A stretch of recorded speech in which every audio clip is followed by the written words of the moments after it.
formato diferente de podcast. Vamos a intentar hacerlo diferente esta vez, a ver qué tal sale.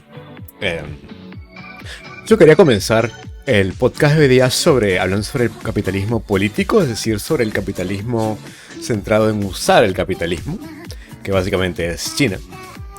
Y antes de explicar nada, creo que habría que tomar en cuenta cómo el marxismo y el liberalismo son una misma forma de utopía. Es decir, ambos buscan como una panacea en un más allá perfecto. No per se perfecto, claramente, porque saben que hay limitaciones, pero perfecto en el sentido de como una tierra prometida, ¿no? Un liberalismo a ultranza diría que todo debería ser propiedad privada y que al final vamos a hacer un trading tranquilo entre personas porque todos tenemos la libertad de poder hacer el intercambio. Al contrario, el marxismo y sobre todo la variante comunista diría que hay como que una posibilidad de que ya no haya un Estado que nos oprima, sino que haya un libre intercambio, ya no mediante propiedad privada, sino al contrario, sobre la propiedad comunal, y que ya nadie te tuviera nada realmente. Ese tipo de utopías se llaman utopías tipo Jerusalén, es decir, como que buscas una tierra prometida, ¿no? Que es distinta a las utopías de tipo Atenas, que es más cíclico, más como el eterno retorno, es decir, que lo que puede surgir de bueno va a igual a caer, porque al final todo muere, ¿no? Que es la perspectiva más trágica, ¿no? Como diría Nietzsche. Entonces, a partir de esto uno podría decir, por ejemplo, que el marxismo en particular tuvo la visión de perfección del comunismo, como les dije, pero lo curioso es que esta utopía marxista no se cumple. Y no solo no se cumple, porque tampoco se cumple el liberal, sino que por más que la idea era que el socialismo y lo que hemos tenido de imperfecto socialismo con la URSS, por ejemplo, se supone que eso iba a ser un paso previo al comunismo. Y no se logró. O sea, al final se creó más capitalismo. Porque no se explica cómo... Porque Marx en realidad, la interpretación de Marx era como pasamos del socialismo al comunismo en realidad, ¿no? Y esta fase superior regresiona a otra inferior, entre comillas. Y más aún, la actual forma de gobierno está tendiendo a una suerte de feudalismo, porque todo el poder se concentra en oligarcas puntuales y es como que a estos oligarcas pagan menos impuestos, tienen el monopolio del dinero y deciden en gran medida qué cosa se va a hacer políticamente porque tienen el poder político del dinero. Y son oligarcas que al final pues están como que haciendo una involución del capitalismo. Entonces, ¿cómo se explica esto en el marxismo? Y claro, uno diría que, sobre todo por la forma de ver de Occidente el desarrollo, en Milanovic, que es verdad, lo que digo ahorita es una perspectiva de Branko Milanovic, él diría que hay un Western Path of Development, o sea, un camino occidental de desarrollo. Y supuestamente, cuando uno analiza cuál es el camino tendría que pasar por una liberalización de la economía al comienzo, ¿no? Y de hecho, cuando uno piensa en centralizar el poder económico y político en solamente una persona o un grupo pequeño, surgirían problemas, en teoría. Y esto es lo que dice Acemoglu y Robinson en Why Nations Fail. Pero no pasa en todos los casos. Y no pasa sobre todo en el caso chino. El liberalismo de China en realidad fue centralizado usualmente en un poder. El poder estatal del Partido Comunista Chino. Y esa falta no era inclusivo de varias fuerzas económicas, sino solo estaba centrado en la planificación interna del partido chino. Y uno pensaba que un modelo no democrático o no democrático al occidental fallaría, pero no ha sido el caso. Entonces, ¿qué pasó con China? What's up with China? O sea, ¿qué pasó con ellos en realidad? Es un capitalismo político. O sea, usan el capitalismo políticamente y pragmáticamente. Ese es en verdad algo que no se había pensado que se haría o que no estipulábamos que pasaría. Y ese libro, pues como digo, ese libro se llama, el libro que vamos a usar ahorita se llama, que ya lo he usado antes, que es Capitalismo Nada Más, de Branko Milanovic. Y creo que este libro nos va a enseñar muchas cosas importantes. Voy a dividir este podcast en dos partes únicamente, una más pequeña que la otra. La primera es el desafío de China al socialismo y la segunda parte es el uso del capitalismo por parte de China. Entonces, para empezar, nos preguntamos cómo es que China usó el socialismo para empezar, para luego desarrollarse. Usualmente, en realidad, cuando hay una industria que es sofisticada, centralizar no sirve. Por eso fue complicado en realidad para la URSS esto de repente, ¿no? Porque, por ejemplo, según Fisher y Sapir, no se logra que haya una sustitución del capital, o sea, de lo que se invierte, por la producción. O sea, es complicado que se pueda producir en un sistema centralizado a partir de lo que se puede invertir. O sea, es complicado que la inversión llegue a la producción, o sea, llegue a cambiarse a trabajo, ¿no? a efectuarse. Eso es complicado en economías centralizadas. Otro problema en realidad de que la economía esté centralizada en solamente un poder particular, que también es político a la vez, es que en una economía de escala, que es lo que busca el capitalismo, y actualmente hay muchas empresas de escala, la idea de escalar está muy presente, sobre todo en los emprendimientos de startups que crecen muy rápidamente. Y esto en realidad es complicado de hacerlo en un régimen centralizado. Y en una revolución tecnológica es difícil escalar una empresa. Se puede, o sea, una empresa, usualmente se puede hacer una producción en masa, al estilo fordista, en una economía centralizada, pero es complicado que una economía que todo lo centra en un solo lugar haga una manufactura flexible, es decir, que se cambien lo que se produce de acuerdo a la demanda que hay. Eso es muy complicado para una industria sofisticada, ¿no? O sea, cuando uno hace una economía centralizada, es una industria que tiene que ya crecer demasiado y tiene que rápidamente reemplazar el capital por producción y rápidamente escalar el negocio y rápidamente hacer que ver la demanda y de acuerdo a eso adaptarse, es complicado para una economía centralizada. Pero China no era sofisticada. China era más que nada extractiva, era como agrícola. Entonces sí le sirvió al comienzo hacer una revolución que sea a la vez social, o sea, centrada en que más gente salga de la pobreza, y también nacionalista. Muchos estados en realidad fueron nacionalistas, pero no hacían las reformas sociales y no invertían los roles oligárquicos. El gran problema de varios países que eran nacionalistas fue que la oligarquía estaba intacta. Entonces no había un cambio social real, lo cual sí pasó en China. Quizá no perfecto, pero pasó. Y en realidad lo que hizo China es ponerse en contra de la postura marxista occidental. Porque, bueno, al fin y al cabo, como sabemos, en realidad el marxismo es occidental. O sea, uno dice, no, estos son unos comunistas raros, orientales. No. El marxismo en particular es bien occidental. Es más, la postura de Marx sobre la mejor vida es bastante burguesa. Es bastante como que sí, vamos a cuando no tengamos que trabajar por ganar nuestra vida, o sea, por sobrevivir, mejor dicho, lo que tenemos que hacer es hacer arte y pensar. Ideal burgués, ¿no?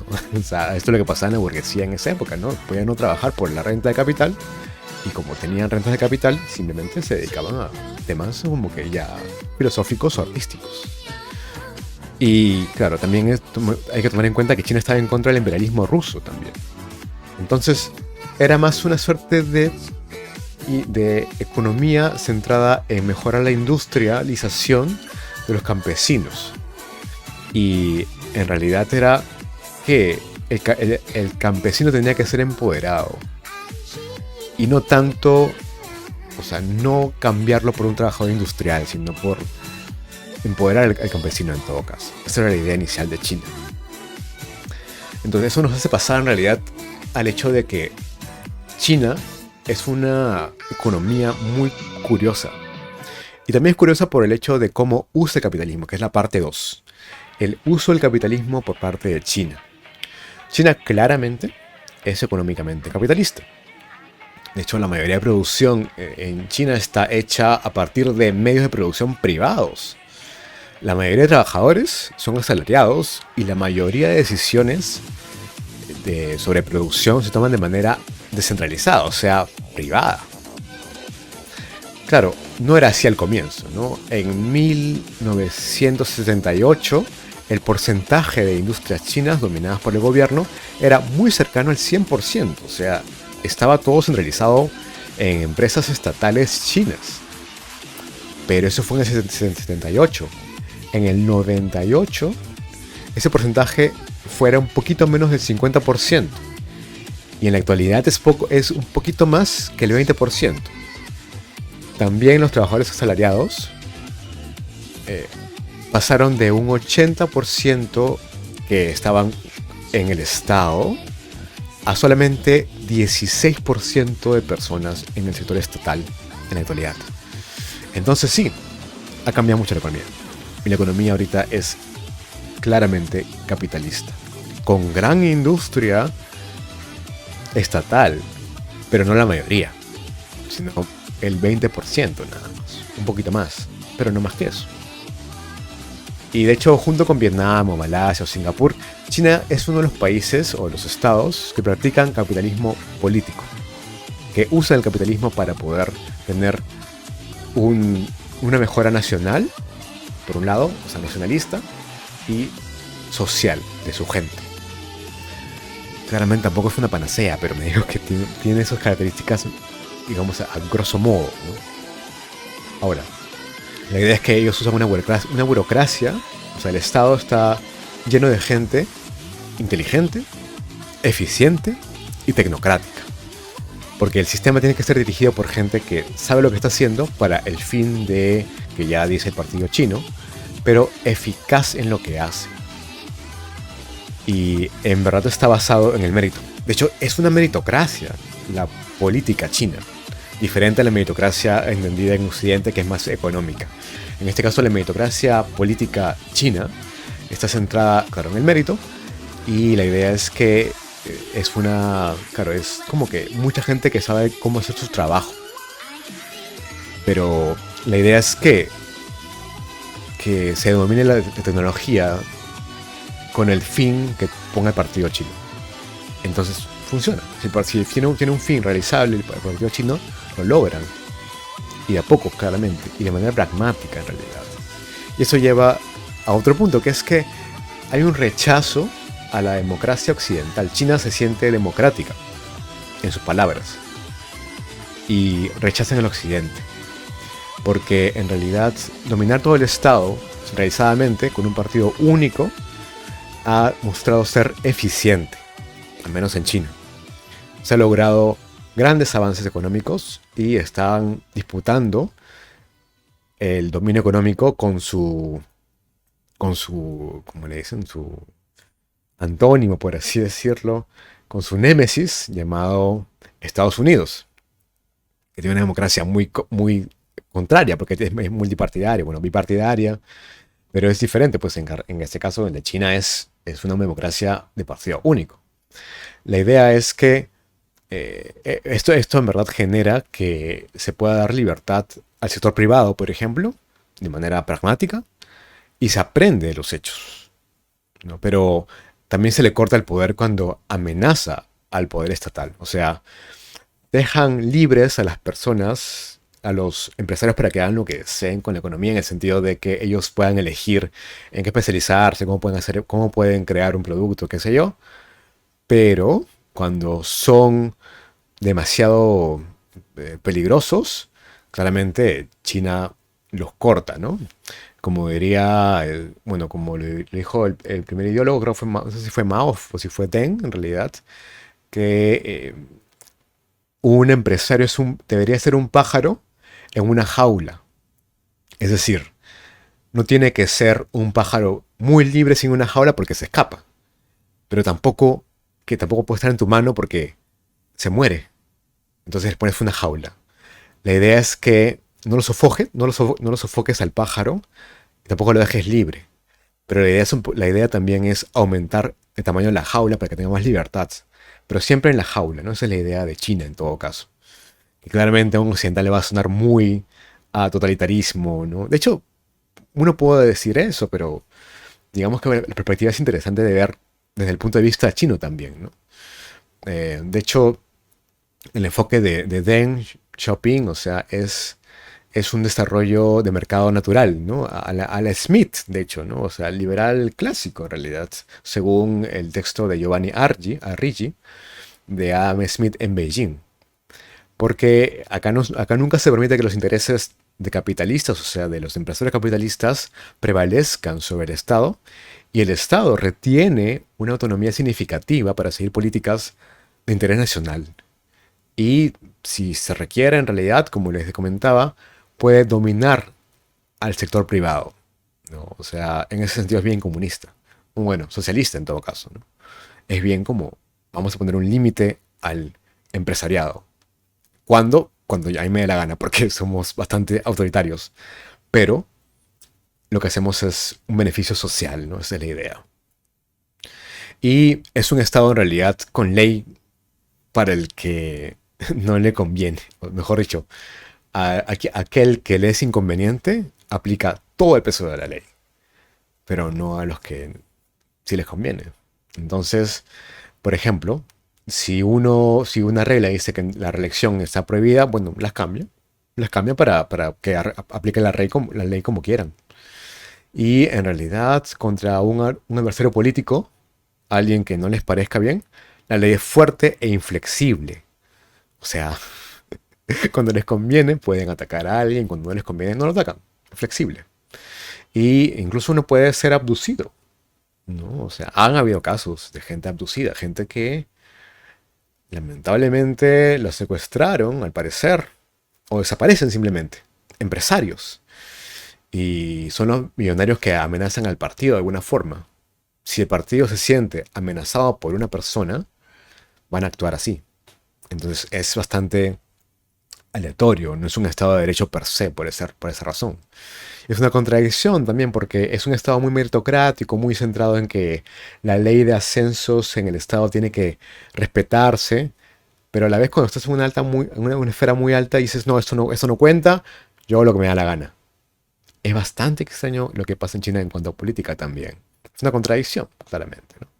Porque es como te les digo, es meritocrático, pero a la vez se puede censurar a la gente por completo. Entonces, para finalizar este podcast, habría que decir como conclusión que al final China es un país muy interesante por el hecho de que tiene un capitalismo distinto al nuestro, político, centrado en la sociedad, ¿no? En fines sociales, nacionalista, pero también injusto a veces, cuando no les conviene. ¿Cómo podemos hacer para que haya un balance entre autoritarismo, entre un Estado fuerte que ponga orden ante un empresariado que nada más busca el lucro y la libertad económica y que hayan reglas para todos? ¿Cómo hacemos eso? Porque en Occidente abundan, además de los puestos por confianza nada más, los leguleyos, la gente que r- tuerce la ley para su conveniencia. ¿Se puede aplicar en Latinoamérica esto? ¿Se puede aplicar en el mundo, en el país? ¿Habría que ver con otros ojos la democracia china? Que les dejo con esas preguntas, porque en verdad me parece un tema muy interesante para poder investigar a profundidad. Sin más que decirles, mi nombre es Daniel Castro. Me pueden encontrar acá en YouTube claramente como Política Sistémica, pero también en TikTok, en Instagram y nada más, creo. Esto, búsquenme con Política Sistémica. Le hablaba Daniel Castro y hasta luego.